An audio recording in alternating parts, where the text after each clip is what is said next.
நம்முடைய கர்த்தராகிய இயேசு கிறிஸ்துவுடைய இனிய நாமத்திலே உங்களை நான் வாழ்த்துகிறேன். தேவ ஜனமே, நம்முடைய சரித்திரத்தை கிபி கிமு என்று இரண்டாக பிரித்து மரணத்தை ஜெயித்த நம் சரித்திர நாயகனாம் இயேசு கிறிஸ்து 2011 ஆண்டுகளுக்கு முன்னாலே சொல்லிவிட்டு போனார். பரலோகத்திற்கு போகும் பொழுது நான் மீண்டும் வருவேன் என்று சொல்லிவிட்டு போயிருக்கிறார். அவர் சொன்னதை செய்கிறவர், செய்கிறதை மாத்திரமே சொல்லுகிற தேவன். அவர் மனம் மாற மனுபுத்திரன் அல்ல. அவர் சொன்னார், உங்கள் இருதயம் கலங்காதிருப்பதாக, தேவனிடத்தில் விசுவாசமாயிருங்கள், என்னிடத்திலும் விசுவாசமாயிருங்கள். என் பிதாவின் வீட்டில் அநேக வாசஸ்தலங்கள் உண்டு.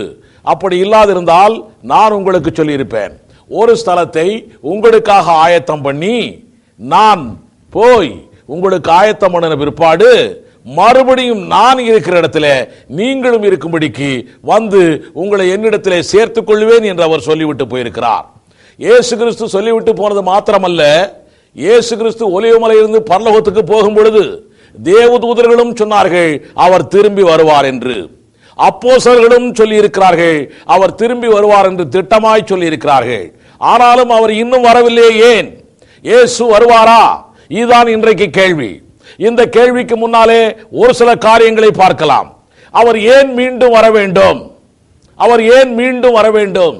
பல காரியங்களுக்காக வருகிறார் அவர். ஒன்று, கிறிஸ்தவ சபையை கூட்டிக் கொண்டு போக வருகிறார். இஸ்ரவேல் தேசம் முழுமையாய் ரட்சிக்கப்பட வேண்டும் என்பதற்காக வருகிறார். புற ஜாதிகளை நியாயம் தீர்க்க வருகிறார். அந்தி கிறிஸ்துவை அழிப்பதற்காக வருகிறார். 1000 வருட அரசாட்சி இந்த பூமியிலே அமைக்க வருகிறார். வெள்ளை சிங்காசன நியாய தீர்ப்பு கொடுக்க வேண்டும் என்பதற்காக வருகிறார். புதிய வானம் புதிய பூமியை அமைப்பதற்காக வரப்போகிறார். இவ்வளவு காரியங்களையும் அட் ஏ டைம் ஒரே நேரத்தில் அவர் செய்வதில்லை. பல காலங்களில் நடக்க வேண்டியவைகளை ஒரே தீர்க்க தரிசனமாக நம்முடைய வேதத்திலே சொல்லப்பட்டிருக்கிறது. உதாரணத்துக்கு ஒன்றை நாம் சொல்லலாம். லூக்கா 1 அதிகாரம் 32, 33 எடுத்துக்கொண்டால் ஒரே தீர்க்க தரிசனம். ஆனால் அது முதலாம் வருகையிலும் 2ஆம் வருகையிலும் நடைபெறுவதையே சொல்லிக் கொண்டிருக்கிறது. நான் உங்களுக்கு சொல்லுகிறேன், முதலாம் வருகையிலே இயேசு கிறிஸ்து இந்த பூமிக்கு வந்த பொழுது அவர் அந்த தீர்க்கதரிசன புஸ்தகத்தை எடுத்து வாசிக்கும் பொழுது, ஏசாயா புஸ்தகத்தை வாசிக்கும் பொழுது 2 வருகையிலும் இருக்கக்கூடிய நிகழ்ச்சிகளை பற்றி சொல்லியிருந்தாலும் அந்த முதலாம் வருகை நிகழ்ச்சியை மாத்திரமே அவர் சொல்லி முடித்திருக்கிறார், வாசித்து முடித்திருக்கிறார் என்று லூக்கா 4 அதிகாரம் 17 முதல் 20 வசனங்களின் மூலமாய் நாம் அறியலாம். அதன்படி அவருடைய வருகையை பார்த்தால் முதலாவதாய் அவர் சபையை கூட்டிக் கொண்டு போகத்தான் வரப்போகிறார். இதைத்தான் நாம் ரகசிய வருகை என்று சொல்லிக் கொண்டிருக்கிறோம். இது எப்படி ரகசிய வருகை? இதுதான் இன்றைய கேள்வி. வருகை பற்றி சொல்லப்பட்ட வசனங்களை நாம் இப்போது பார்க்க போகிறோம். 1 தெசலோனிக்கேயர் 4 அதிகாரம் 16 முதல் 18 வசனங்கள், 1 கொரிந்தியர் 15 அதிகாரம் 51, 52 போன்ற வசனங்களை பார்க்கலாம். கர்த்தர் தாமே ஆரவாரத்தோடும் பிரதான தூதனுடைய சத்தத்தோடும் தேவ எக்காலத்தோடும் வானத்திலிருந்து இறங்கி வருவார். அப்பொழுது கிறிஸ்துவுக்குள் மரித்தவர்கள் முதலாவது எழுந்திருப்பார்கள். பின்பு உயிரோடு இருக்கும் நாமும் கர்த்தருக்கு எதிர்கொண்டு போக அவர்களோடு கூட ஆகாயத்தில் எடுத்துக் கொள்ளப்பட்டு இவ்விதமாய் எப்பொழுதும் கர்த்தருடனே கூட இருப்போம். எக்கால சத்தத்தோடு இயேசு கிறிஸ்து வரப்போகிறார். மனுஷகுமாரனாய் வரப்போகிறார். ராஜாதி ராஜாவாய் அல்ல, நியாயாதிபதியாய் அல்ல, மனுஷகுமாரனாய் வரப்போகிறார். கிறிஸ்துவுக்குள் மரித்தவர்கள் முதலாவது எழுந்திருப்பார்கள். பின்பு உயிரோடு இருக்கும் நாமும் அவரோடு கூட எடுத்துக் கொள்ளப்பட போகிறோம். இந்த வருகையிலே இயேசு கிறிஸ்து பூமிக்கு வருவதாய் சொல்லப்படவே இல்லை. மத்திய ஆகாயத்திலே அவர் இருக்கிறார். உங்களுக்கு நான் ஒரு காரியம் சொல்கிறேன், இவர் பூமிக்கு வராமல் மத்திய ஆகாயத்திலே இருந்து சபையாரை எடுத்துக்கொண்டு போகிறார் என்பதனாலேயே இதை நாம் ரகசிய வருகை என்று சொல்லிக் கொண்டிருக்கிறோம். உங்களுக்கு ஒன்று சொல்லுகிறேன், புதிய ஏற்பாட்டு நிகழ்ச்சிகள் எல்லாமே பழைய ஏற்பாட்டுக்கு நிழலாட்டம் என்று நாம் அறிந்திருக்கிறோம். உதாரணமாய் ஆதாம் அயர்ந்த நித்திரை உண்டு பண்ணி, ஆதாமுக்கு அயர்ந்த நித்திரையை உண்டு பண்ணி அதற்கு பிறகு ஏவாளை நம் தேவன் படைத்தார் என்று எழுதப்பட்டிருக்கிறது. அதே போல இயேசு கிறிஸ்து மரித்த பிற்பாடு சபையாகிய மணவாட்டி உருவாகி இருக்கிறாள். ஆக பழைய ஏற்பாட்டு நிகழ்ச்சிகள் எல்லாமே புதிய ஏற்பாட்டுக்கு நிழலாட்டம் என்று நாம் அறிந்திருக்கிறோம். ஒரு காரியம் உங்களுக்கு சொல்கிறேன். இப்பொழுது சமவெளியிலே ஈசாக்கு நின்று கொண்டிருக்கிறான். ரெபெக்காள் இணைகிறாள், எலியேசர் கூட்டிக் கொண்டு வருகிறான். இந்த நிகழ்ச்சி தான் நம்முடைய ரகசிய வருகைக்கு இது பொருத்தமாயிருக்கிறது. ஆக சமவெளியிலே ஈசாக்கு நிற்கிறான் என்றால் மத்திய ஆகாயத்தில் இயேசு கிறிஸ்து நிற்கிறார். ரெபெக்காள் எலியாசரோடு வருகிறாள் என்றால் பரிசுத்த ஆவியானவருடைய தூண்டுதலினாலே ரட்சிக்கப்பட்ட நீயும் நானும், கிறிஸ்தவ சபையாராகிய நீயும் நானும் அங்கே வந்து கொண்டிருக்கிறோம். நாமும் இயேசு கிறிஸ்துவும் மத்தியாகத்தில் இணைய போகிறோம். மட்டுமல்ல, இங்கே எடுத்துக்கொள்ளப்படாத பூமியில் உள்ள கைவிடப்பட்டவர்களை பற்றி ஒரு வார்த்தையும் வசனத்திலே சொல்லப்படவில்லை. எடுத்துக்கொள்ளப்படாத கைவிடப்பட்டவர்களை பற்றி வசனத்திலே ஒன்றுமே சொல்லப்படவில்லை. இரண்டாவது காரியம் உங்களுக்கு நான் சொல்கிறேன், கேட்டுக்கொள்ளுங்கள். அப்போஸ்தலர் 1:11, சகரியா 14:4, இது போன்ற வசனங்களை எல்லாம் பார்த்தோம் என்றால், தேவன் ஒலிவமலையில் கால் வைத்து பூமியிலே ராஜாதி ராஜாவாய், கர்த்தாதி கர்த்தாவாய், தேவாதி தேவனாய், அவர் நியாயாதிபதியாய் இறங்கப் போகிறார் என்று எழுதப்பட்டிருக்கிறது. இதுதான் எபிரேயர் 9:28 சொல்லப்பட்டிருக்கிறது. இது பூமிக்கு இயேசு கிறிஸ்து வரக்கூடிய இரண்டாம் வருகை. மத்தேயு 24:30 சகரியா 14:5 வெளிப்படுத்தல் 19:11 வெளிப்படுத்தல் 1:7 போன்ற பல வசனங்களை பார்த்தால் உலகத்தில் உள்ள எல்லோருமே பயந்து ஓடி ஒளிவார்கள் என்று எழுதப்பட்டிருக்கிறது. பார்த்து புலம்புவார்கள் என்று எழுதப்பட்டிருக்கிறது. மத்தேயு 24:30 படிப்போம். அப்பொழுது மனுஷகுமாரனுடைய அடையாளம் வானத்திலே காணப்படும். அப்பொழுது மனுஷகுமாரன் வல்லமையோடும் மிகுந்த மகிமையோடும் வானத்தின் மேகங்கள் மேல் வருகிறதை பூமியில் உள்ள சகல கோத்திரத்தாரும் கண்டு புலம்புவார்கள் என்று எழுதப்பட்டிருக்கிறது. நாம் அப்பொழுது இந்த பூமியிலே இருந்தால் புலம்புவோமா? நாம் இந்த பூமியிலே இருந்தால் இயேசு கிறிஸ்து வருகிறார் என்று சொல்லி சந்தோஷமாக இருப்போம் அல்லவா? வசனம் என்ன சொல்லுகிறது? சகல கோத்திரத்தாரும் புலம்புவார்கள் என்று எழுதப்பட்டிருக்கிறது. மட்டுமல்ல, சகரியா 14:5 வாசிக்கலாம்.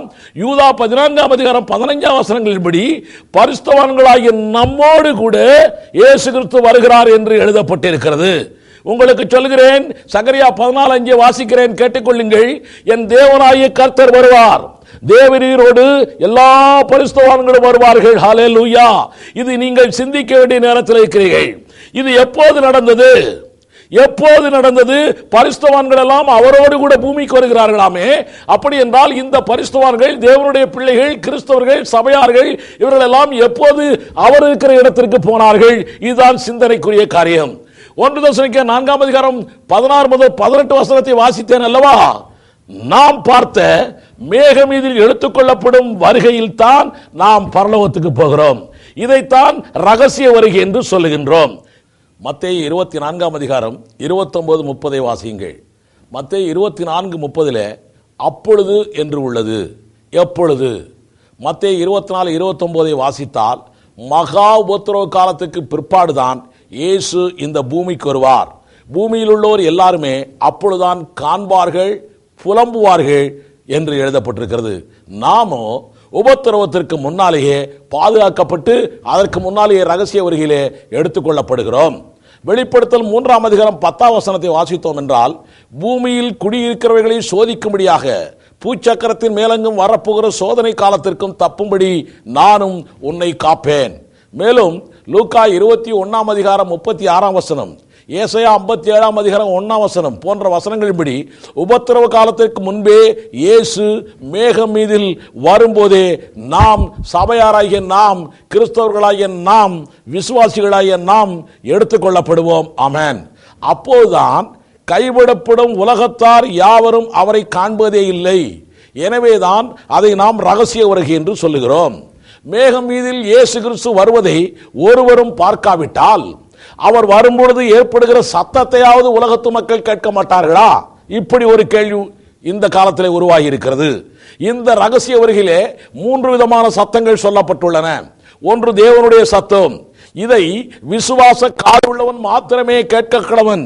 கம்பீர சத்தத்தை அறியும் ஜனங்கள் பாக்கியமுள்ளவர்கள் என்று சங்கீதம் 89:15 சொல்லப்பட்டிருக்கிறது.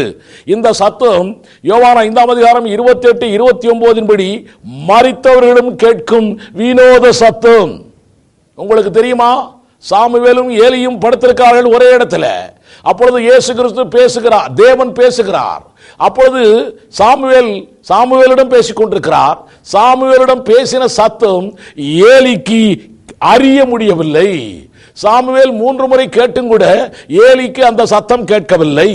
ஆக தேவனுடைய சத்தம் சாமுவேலுக்கு மாத்திரமே கேட்டது. அதே போல சவுல் அவன் தமஸ்கு பட்டணத்திற்கு கிறிஸ்தவர்களை கொல்லும்படியாய் போய்க் கொண்டிருக்கும் பொழுது அங்கே இயேசு கிறிஸ்து சவுலை சந்திக்கும் பொழுது இயேசு பேசினார். இயேசு கிறிஸ்து பேசியதை அருகில் இருந்தோர் அறிய முடியவில்லை. இன்னும் சொல்லுகிறேன், கேட்டுக்கொள்ளுங்கள். பிதாவாகிய தேவன் இயேசுவோடு பேசிய வார்த்தைகளை, இயேசு கிறிஸ்து மனிதனாய் 3 ஆண்டுகள் வாழ்ந்த பொழுது பிதாவாகிய தேவன் இயேசுவோடு பேசிய வார்த்தைகளை அருகில் இருந்தோர் அறிய முடியாமல் போய்விட்டது. ஆக தேவனுடைய சத்தம், கம்பீர சத்தம் தேவனுடைய பிள்ளைகளுக்கு மாத்திரமே கேட்கும் என்பதை திட்டமும் தெளிவுமாய் நம்முடைய வேதம் சொல்லுகிறது. இரண்டாவது சத்தம் பிரதான தூதனுடைய சத்தம். நாம் எல்லாரும் அருவமாகி வானமண்டலத்தை தாண்டி தேவனோடு சேருகிற நேரம் அது. இரண்டாம் வானத்தில் இருக்கக்கூடிய பிசாசின் கூட்டங்களோடு தேவதூதர்கள் போராடி நமக்கு வழியை ஆயத்தம் பண்ண வேண்டியதாக இருக்கிறது. இந்த போராட்ட சத்தம் வானமண்டலத்திலே மிகாவேல் தூதனுக்கும் லூசிபருக்கும் இடையே நடக்கிற ஒரு பெரிய யுத்தமாக இருக்கிறது. இந்த சத்தம், இந்த யுத்தம் அதுவும் ஆவிகளுக்குள்ளே நடக்கிறது. அதுவும் இரண்டாம் வானத்தில் இந்த யுத்தம் நடக்கிறது. எனவே பூமியில் உள்ளவர்கள் யாரும் இதை கேட்க முடியாது. மூன்றாவது சத்தம் தேவ எக்காளம். மோசே, நெகேமியா போன்றவர்களுடைய காலத்தில் இஸ்ரவேல் மக்களை அழைப்பதற்காக எக்காலம் ஊதப்படும். இந்த காலத்தில் ஸ்கூல்ல எல்லாம் பாருங்க, விசில் அடிச்சா பசங்க எல்லாம் ஸ்கூலுக்கு வந்துருவான். அதே போல போலீஸ், மிலிட்டரி இப்படிப்பட்ட இடங்களிலும் சரி விசிலோ ஏதோ ஒரு இண்டிகேஷன் கொடுப்பார்கள்.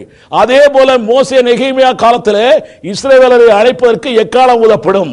அப்படியே சபையாராகிய நம்மை அழைப்பதற்கு எக்காலம் ஊதப்படுகிறது. இது சாதாரண எக்காலம் அல்ல, இதுவரையும் கேட்காத தேவ எக்காலம். இதுவரைக்கும் உலகத்திலே ஒருவனும் கேட்டிராத தேவ எக்காலம். இது தேவ பிள்ளைகளுக்கு மாத்திரமே கேட்கும். ஆமென். ரேடியோ, டிவி இதெல்லாம் நம்ம வீட்டில் வச்சிருக்கிறோம். இதையெல்லாம் டியூன் பண்ணா தான், அந்தந்த சேனலுக்கு டியூன் பண்ணா தான் அந்தந்த சத்தம் கேட்கும். அப்படியாய் இயேசு கிறிஸ்துவின் ரகசிய வருகைக்காய் டியூன் பண்ணி இருக்கிற ஆள் யாரோ அவர்களுக்கு தான் இந்த தேவ எக்காலம் கிடைக்கும். நமக்கு கிடைக்கும் என்று விசுவாசத்தோடு இந்த செய்தியை கேட்டுக்கொண்டிருங்கள். தாவரங்கள் கூட இந்த காலத்தில் பசிக்காய் கதறுகிறதாய் விஞ்ஞானிகள் அதை கண்டுபிடித்திருக்கிறார்கள். தாவரங்கள் பேசுகிறது என்று விஞ்ஞானிகள் கண்டுபிடித்திருக்கிறார்கள். அது விஞ்ஞானிகளுக்கு மாத்திரமே தெரிகிறது. ஆக இந்த தேவ எக்காலம் கிறிஸ்தவர்களுக்கு மாத்திரமே, டியூன் பண்ணி இருக்கிற கிறிஸ்தவர்களுக்கு மாத்திரமே இது கேட்கும் என்று நான் உங்களுக்கு சொல்லுகிறேன். மேலும் 1 தெசலோனிக்கேயர் 4:17 எடுத்துக்கொள்ளப்படுவோம் என்பதற்கு காட்டப் என்று ஆங்கிலத்தில் போடப்பட்டிருக்கிறது. இதற்கான கிரேக்க பதம்தான் காந்தேக மந்திரிக்கே தெரியாமல் ரகசியமாய் எடுத்துக்கொள்ளப்பட்ட பிலிப்பின் நிகழ்ச்சியிலே வருகிறது. கிரேக்க பாஷையிலே எடுத்துக்கொள்ளப்படுதல் அல்லது காட்டப் என்பதற்கு ஹார்பசோ, லத்தீனிலே ரேப்பியர், ஆங்கிலத்திலே ராப்சர். அப்படித்தான் ஒருவருக்கும் தெரியாமல் நாமும் எடுத்துக்கொள்ளப்படுவோம். இதைத்தான் வேதத்தில் எழுதப்பட்டிருக்கிறது, திருடனை போல யாருக்கும் தெரியாமல் ரகசியமாய் வருவார் என்று எழுதப்பட்டிருக்கிறது. மேலும் நான் உங்களுக்கு சொல்லுகிறேன், இது ஒரு முக்கியமான காரியமாய் உங்களுக்கு நான் சொல்லுகிறேன். இதுவரைக்கும் நீங்கள் இந்த சத்தியத்தை கேட்டிருப்பீர்களோ தெரியாது, கேட்டிருப்பதற்கு வாய்ப்பில்லை. உங்களுக்கு சொல்லுகிறேன், இயேசு கிறிஸ்து உயிர்த்தெழுந்ததால் தான் நமக்கு உயிர்த்தெழுதல் உண்டு. இயேசு கிறிஸ்து உயிர்த்தெழும் போது ஒருவரும் அவரை பார்க்கவே இல்லை. இதை நாங்கள் ஆணித்தரமாய் சொல்லிக் கொண்டிருக்கிறோம். இயேசு கிறிஸ்து உயிர்த்த பிற்பாடுதான் எல்லாருக்கும் காட்சி கொடுத்தாரே ஒழிய இயேசு கிறிஸ்து உயிர்த்தெழும் போது ஒருவரும் பார்க்கவே இல்லை. உயிர்த்தெழுந்த பிற்பாடு அவர் விவசாயியாய், வழிப்போக்கனாய் இயேசு கிறிஸ்துவை போலவும் காட்சி கொடுத்திருக்கிறார். அப்படியே நம்முடைய இந்த ரகசிய வருகையிலும் நாம் உயிரோடு எழும்பும் பொழுது ஒருவரும் பார்க்க போவதே இல்லை. இதைத்தான் நாம் ரகசிய வருகை என்று சொல்லிக் கொண்டிருக்கிறோம்.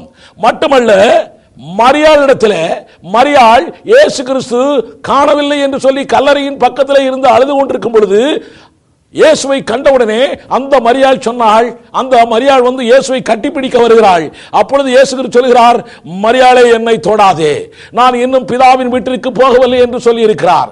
இப்படி சொன்ன நம்முடைய ஆண்டவர் கொஞ்ச நாள் கழித்து தோமாவிடத்தில் வந்து, தோமாவே என்னை நீ தொட்டுப்பார் என்று சொல்லுகிறார். மரியாளிடத்திலே தொடாதே, இன்னும் பரலோகத்துக்கு நான் போகவில்லை, பிதாவினிடத்திலே போகவில்லை என்று சொன்ன ஆண்டவர் தோமாவிடத்திலே தொட்டுப்பார் என்று சொல்லியிருக்கிறார் என்றால், இந்த இடைப்பட்ட காலத்திலே நிச்சயமாய் இயேசு கிறிஸ்து பரலோகத்துக்கு போயிருக்க வேண்டும். அதை யாரும் பார்க்கவில்லை. அப்படித்தான் நீயும் நானும் ரகசிய வருகையிலே பரலோகத்துக்கு போகிறதை உலகத்தில் உள்ள ஒருவனும் பார்க்க கூடாத நிலை இருக்கிறது. உங்களுக்கு ஒரு காரியம் சொல்லுகிறேன். ஈசாக்கு அங்கே சமவெளியிலே நிற்கிறான். ரெபேக்காளை எலியேசர் கூட்டிக் கொண்டு வருகிறார்கள். ரெபேக்காளை வீட்டிலிருந்து ஆள் அனுப்பிவிட்டார்கள். அவங்க அப்பா அம்மா அனுப்பிட்டாங்க. ஆனாலும் ரெபேக்காள் எலியேசரோடு வந்து கொண்டே இருக்கிறாள். இந்த ரெபேக்காள் இயேசுவோடு இணைகிறதை ஒருவரும் பார்க்கவில்லை. அந்த ஈசாக்குக்கும் இயேசுவாகிய ஈசாக்குக்கும் ஈசாக்காகிய இயேசுவுக்கும் ரெபேக்காளுடைய சபையாளுக்கும் சபையாகிய ரெபேக்காளுக்கும் மாத்திரமே தெரியும் என்று நான் உங்களுக்கு அறுதியிட்டு சொல்கிறேன். அதுபோல நாம் போக போவதையும் யாரும் காணப்போவதில்லை. அதனால இது ரகசிய வருகை என்று நாம் சொல்கிறோம்.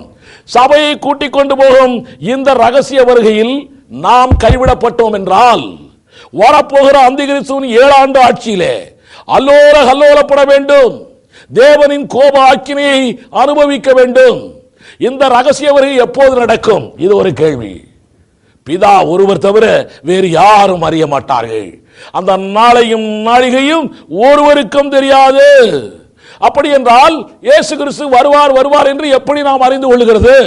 1 தெசலோனிக்கேயர் 5ஆம் அதிகாரம் 1 முதல் 6 வசனங்களை வாசித்தால் நான் உங்களுக்கு சொல்கிறேன், நாம் எல்லாரும் இருளின் பிள்ளைகள் அல்ல, நாம் எல்லாரும் வெளிச்சத்தின் பிள்ளைகள்.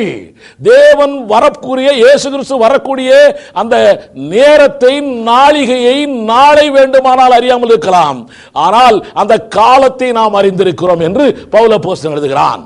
ஆக இப்பொழுது இருக்கக்கூடிய சூழ்நிலைகள், உலக காரியங்களை எல்லாம் பார்க்கும் பொழுது இது கடைசி காலமாய் தெரிகிறது. நிச்சயமாய் இந்த காலத்தில் இயேசு கிறிஸ்து வருவார் என்று நாம் அறிந்திருக்கிறோம். ஆனால் தான் நாம் எல்லாரும் சொல்கிறோம், இன்று காலையிலோ இன்று ராத்திரியிலோ சேவல் கூவும் நேரத்திலோ இயேசு கிறிஸ்து வருவார், இது நடக்கும், ரகசிய வருகை நடக்கும், நாம் அறியோம், அதனாலே ஆயத்தமாய் இருக்க வேண்டும் என்று சொல்லிக் கொண்டிருக்கிறோம். இன்னொரு கேள்வி, இப்படித்தான் நீங்கள் கிறிஸ்தவர்கள் 2011 ஆண்டுகளாய் அல்லது 2012 ஆண்டுகளாய் இயேசு வருவார் என்று சொல்லிக் கொண்டிருக்கிறீர்கள். ஆனாலும் இன்னும் வரவில்லையே, தாமதம் ஏன்? இப்படி பல கேள்விகள் வந்து கொண்டிருக்கிறது. நான் சொல்கிறேன், தாமதம் என்றால் பலருடைய கருத்து எப்படி தெரியுமா? பலருடைய கருத்து, தாமதம் என்றால் சுவிசேஷம் இன்னும் உலகத்தில் எல்லா இடத்துக்கும் போய் சொல்லப்படவில்லை, எல்லா இடத்துக்கும் சுவிசேஷம் சொல்லப்பட்ட பிற்பாடுதான் இயேசு கிறிஸ்து வருவார் என்று ஒரு சிலர் பிரசங்கித்துக் கொண்டிருக்கிறார்கள். அதற்கு அவர்கள் ஆதாரமாய் எடுத்துக்கொள்கிற வசனம் மத்தேயு 24ஆம் அதிகாரம் 14ஆம் வசனம். அது சொல்லுகிறது, ராஜ்யத்தின் சுவிசேஷம் பூமியின் சகல இடங்களிலும் உலகத்தின் சகல ராஜ்யங்களிலும் பிரசங்கிக்கப்படும் என்று எழுதப்பட்டிருக்கிறது. நான் உங்களுக்கு சொல்லுகிறேன், அப்படியானால் இயேசு கிறிஸ்து வருவதற்கு இன்னும் சகல இடங்களிலும் கடைசி வரைக்கும் இந்த சுவிசேஷம் பிரசங்கிக்கப்பட வேண்டும் என்றால், இன்றைக்கு ராத்திரியில் இயேசு வருவார், சேவல் கூவும் நேரத்தில் இயேசு வருவார் என்று இப்பொழுதே வருவார் என்று ஏன் சொல்லுகிறீர்கள்? நான் உங்களுக்கு சொல்லுகிறேன், கேட்டுக்கொள்ளுங்கள். அந்த வசனத்தை மறுபடியும் வாசியுங்கள். ராஜ்யத்தின் சுவிசேஷம், இப்பொழுது நீயும் நானும் பிரசங்கிக்கிற சுவிசேஷம் ராஜ்யத்தின் சுவிசேஷம் அல்ல. நீயும் நானும் பிரசங்கிக்கிற சுவிசேஷம் ரட்சிப்பின் சுவிசேஷம். இந்த ராஜ்யத்தின் சுவிசேஷம் அந்திகிறிஸ்துவின் 7 ஆண்டு காலத்திலே சொல்லப்படுகிற சுவிசேஷம். அது அப்பொழுது நடக்கிற காரியம். அது உலகத்தின் முடிவை பற்றி சொல்லப்பட்டிருக்கிறது. ஆனால் இயேசு கிறிஸ்து வரும் பொழுது உலகம் முடியாது. இயேசு கிறிஸ்து வரும் பொழுது உலகம் அழியாது. ஆக உங்களுக்கு நான் சொல்கிறேன், ரட்சிப்பின் சுவிசேஷம் சொல்லப்பட்டாயிற்று. அதனால இயேசு கிறிஸ்து இன்றைக்கு ராத்திரியோ நாளை காலையிலோ சேவல் கூவும் நேரத்திலோ கண்டிப்பாய் வருவார். விசுவாசத்தோடு இருங்கள். 1 பேதுரு 3ஆம் அதிகாரம் 2 பேதுரு 3ஆம் அதிகாரம் 9ஆம் வசனத்தில் எழுதப்பட்டிருக்கிறது, தாமதிக்கிறார் என்று சிலர் எண்ணுகிறபடி கர்த்தர் தமது வாக்குத்தத்தத்தை குறித்து தாமதமாயிராமல் எல்லாரும் மனம் திரும்ப வேண்டும் என்று விரும்பி நம்மேல் நீடிய பொறுமை உள்ளவராயிருக்கிறார். இந்த செய்தியை கேட்டுக்கொண்டிருக்கிற, பார்த்து கொண்டிருக்கிற சகோதரனே சகோதரியே, உனக்கு சொல்லுகிறேன், இயேசு கிறிஸ்து வருவதற்கு தாமதம் ஏதோ உலகத்தார் மனம் திரும்ப வேண்டும் என்பதற்காக அல்ல.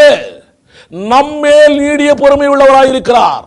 சபையானாகிய நீ, விசுவாசியாய் இருக்கிற நீ, இயேசு கிறிஸ்துவை ஆண்டவர் என்று இரட்சகர் என்று ஏற்றுக்கொண்டிருக்கிற நீ இன்னும் முழுமையாய் மனம் திரும்பவில்லை. நீ முழுமையாய் மறந்துடுவோம் வேண்டும் என்று உன்னை கைவிடக் கூடாது என்று சொல்லி அவர் இன்னும் பொறுமையாய் காத்துக் கொண்டிருக்கிறார். தாமதத்திற்கு காரணம் நீயும் நானும் தான். நம்மேல் தான் நீடிய பொறுமை உள்ளவராய் ஆண்டவர் இருக்கிறார். ரட்சிக்கப்பட்ட ஆவிக்குரிய சபையாகிய நாம் எல்லாரும் இன்னும் முழுமையாய் மனம் திரும்ப வேண்டும் என்று தேவன் விரும்புகிறார். இன்னும் நீங்களும் நானும் இஸ்ரவேலரை போல, எகிப்தியரை போல உலகத்தையே நோக்கி பார்த்து கொண்டிருந்தால் நாம் முற்றிலும் பரிசுத்தமாக வேண்டிய நிலைக்கு வர வேண்டும். சமாதானத்தின் தேவன் தாமே உங்களை முற்றிலும் பரிசுத்தமாக்குவாராக. நம்முடைய ஆண்டவர் வரும்பொழுது உங்கள் ஆவி, ஆத்மா, சரீரம் பரிசுத்தம் உள்ளதாக இருக்க வேண்டும் என்று 1 தெசலோனிக்கேயர் 5ஆம் அதிகாரம் 23ஆம் வசனத்திலே சொல்லப்பட்டிருக்கிறது.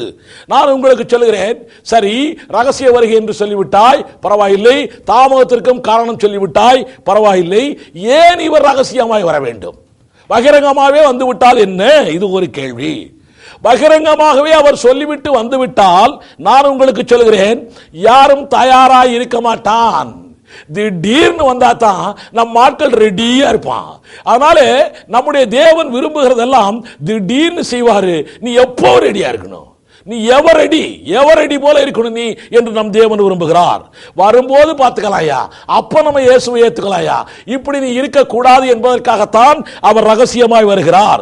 அது மாத்திரமல்ல, தேவனுடைய பிள்ளைகளை அவர் பாதுகாக்க வருகிறார். அதற்கு பிற்பாடு 7 ஆண்டு அந்திகிறிஸ்து ஆட்சி நடக்க போகிறதே, இந்த ஆட்சியை நம்முடைய பிள்ளைகள் அல்லோல படக்கூடாது என்பதற்காக பாதுகாக்க வருகிறார். இந்த விஷயத்தை சாத்தான் அந்த டேட்டு, டைம், மணி, நிமிஷமெல்லாம் சாத்தான் தெரிஞ்சு வச்சிருந்தான்னா அவன் அதுக்கேற்றபடி நமக்கு தொல்லைகள் ஏராளம் கொடுப்பான். அந்த டைமும் டேட்டு தெரியாமலே இவ்வளவு தொல்லைகளை கொடுத்து கொண்டிருக்கிறானே சகோதரனே, சகோதரியே, அது தெரிந்து விட்டால் அவனுக்கு எவ்வளவு தொல்லைகள் நமக்கு கொடுப்பான் யோசித்து பாருங்கள். அதனால் தான் இதை ரகசியமாகவே ஆண்டவர் வைத்திருக்கிறார். எதற்காக இந்த ஆண்டவர் ரகசியமாய் கிறிஸ்தவர்களை பரலோகத்துக்கு கூட்டி போகணும்? ஏன் கூட்டிட்டு போகணும்? இங்கேயே அவர் வச்சிட வேண்டியதானே? இங்கே அவர்களுக்கு செல்வாக்கோடு செழிப்போடு நல்லபடியாக வாழ்க்கை நடத்த வேண்டியதானே? ஏன் அவர் பரலோகத்துக்கு கொண்டு போகிறார்? இது ஒரு கேள்வி. நான் உங்களுக்கு சொல்லுகிறேன், பரலோகத்தில் அங்கே ஆட்டுக்குட்டியாருடைய கல்யாண விருந்து நடக்க போகிறது. நமக்கும் ஆண்டவராய் இயேசு கிறிஸ்துவுக்கும் திருமணம் நடக்க போகிறது. இந்த திருமணத்திற்காகவே உங்களை என்னையும் கூட்டிக் கொண்டு போகிறார். மட்டுமல்ல, அங்கே நமக்கு நம்முடைய கிரியைகளுக்கு ஏற்ற பலன் அங்கே கொடுக்க போகிறார். அங்கே நமக்கு கிரீடங்கள் கொடுக்கப்பட போகிறது. நமக்கு கிரீடங்கள் கொடுப்பதற்காக கூட்டிக் கொண்டு போகிறார். அது மாத்திரமல்ல, அதற்கு பிறகு 7 ஆண்டு அந்திகிறிஸ்து ஆட்சிக்கு பிறகு நாம் எல்லாரும் ஒலிமலையை கால் வைத்து இயேசுவோடு இறங்க போகிறோமே, பகிரங்க வருகை, 2ஆம் வருகை, இந்த பூமிக்கு வரப்போகிறோமே. இங்கே வந்து இந்த பூமியிலே 1000 ஆண்டு நாம் ஆளப்போகிறோம். உங்களுக்கு சொல்லுகிறேன், கேட்டுக்கொள்ளுங்கள். இப்பொழுதெல்லாம் அரசாங்கத்திலே ஆட்சிகள் 5 வருஷத்துக்குள்ளேயே மந்திரி எந்திரி என்கிறான். நான் உங்களுக்கு சொல்லுகிறேன், இது 5 வருட ஆட்சி அல்ல, இது 1000 ஆண்டு ஆட்சி. இந்த 1000 ஆண்டு ஆட்சி இந்த பூமியிலே உனக்கும் எனக்கும் தேவன் ஆள்வதற்காய் கொடுத்திருக்கிறார். இப்படி ஆள்வதற்காய் கொடுத்திருக்கிற இந்த ஆட்சிக்கு ஒரு ட்ரைனிங் வேணும்ல. இந்த ட்ரைனிங்காகவே தேவன் நம்மை பரலோகத்துக்கு கொண்டு போய் நடத்த வைக்கிறார். அது மாத்திரமல்ல, நாம் வரக்கூடிய அந்திகிறிஸ்து ஆட்சியிலே வீணாய் அழிந்து போகக்கூடாது என்பதற்காகவும் நம்மளை கூட்டிக் கொண்டு போகிறார். ஆக இந்த செய்தியை கேட்டுக்கொண்டிருக்கிற, பார்த்து கொண்டிருக்கிற சகோதரனே, சகோதரியே, தேவஜனமே, உங்களுக்கு நான் சொல்லுகிறேன், இயேசு சீக்கிரம் வருகிறார். ஆயத்தமாவோம், ஆயத்தமாக்குவோம். இல்லை நான் அந்திகிறிஸ்து ஆட்சி வரைக்கும் இருக்க போகிறேன் என்று சொன்னால் இரு, இரத்த சாட்சியாய் மரித்து வருகிறேன் என்று சொன்னால் வா, அல்லது அந்திகிறிஸ்துவோடவே அழிந்து போகிறேன் என்று சொன்னால் அழிந்து போ. எனக்கு அதை பற்றி இல்லை. நம் ஆண்டவர் சொல்லுகிறார். இதன் மூலமாய் நான் உங்களுக்கு சொல்லுகிறேன், அவர் சீக்கிரமாய் வருகிறார். ஆயத்தமாவோம், ஆயத்தமாக்குவோம். ஆமென். இந்த செய்தியினால் நீங்கள் ஆசீர்வதிக்கப்பட்டிருப்பீர்கள் என்று நம்புகிறோம். இது கடைசி காலத்தில் உள்ள உங்களுக்காக. இது குறித்த உங்கள் கேள்விகளை, சந்தேகங்களை உடனடியாக எங்களுக்கு அனுப்புங்கள். மாதம் வெளிவரும் விசுவாச முழக்கம் பத்திரிகையில் விளக்கம் அளிக்கப்படும். இயேசுவின் வருகை தாமதமானால் மீண்டும் சந்திப்போம்.